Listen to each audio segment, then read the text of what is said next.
কদিন আগেই Sydney cricket গ্রাউন্ডে টেস্ট ক্রিকেটকে বিদায় বলেছেন ডেভিড ওয়ার্নার। এবার সেখানেই ফিরলেন সদ্য সাবেক অস্ট্রেলিয়ান টেস্ট ওপেনার। তবে তার ফেরাটা ছিল একটু আলাদা, যেভাবে ঠিক ক্রিকেটাররা মাঠে আসেন না। আজ স্থানীয় সময় বিকেল 5টার একটু আগে ওয়ার্নার এসসিজিতে এসেছেন হেলিকপ্টারে করে। ভাইয়ের বিয়ে থেকে সরাসরি এসে এসসিজিতে নামেন তিনি। বিদায়ী টেস্টে যেখানে থ্যাঙ্কস ডেভ লেখা ছিল, ওয়ার্নারের হেলিকপ্টার এসে থামে ঠিক সেখানেই। সঙ্গে ছিলেন তার স্ত্রী ক্যান্ডিস ওয়ার্নারও। নেমে কারো উদ্দেশ্যে হাত তুলতে দেখা যায় ওয়ার্নারকে। দুহাত তুলে একটু ভঙ্গিও করেন। তার দিকে তাক করা ছিল অনেক ক্যামেরা।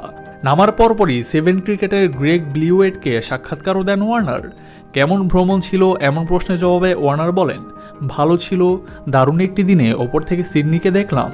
বিয়ের অনুষ্ঠানের পোশাক কই? এমন আরেক প্রশ্নের জবাবে তিনি বলেন, না কাজে এসেছি, দলের কিট তাই। ভালো অনুষ্ঠান ছিল ভাইয়ের বিয়েতে। এরপর তিনি সিক্সার্স ও থান্ডার্সের মধ্যকার ম্যাচে অংশ নেন।